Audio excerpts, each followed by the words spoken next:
అరుణాచలంలో పరమేశ్వరుడు 3 రూపములతో ఉంటాడు.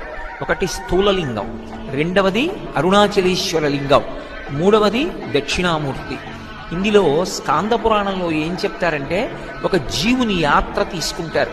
ఒక జీవుడి యాత్ర అంటే భగవంతుడి నుంచి విడివడి కర్మానుష్ఠానం చేసి ఆ కర్మల యొక్క ఫలితాన్ని అనుభవించడానికి జీవుడు యాత్ర మొదలుపెట్టి ఎన్నో శరీరాలు తీసుకుంటాడు.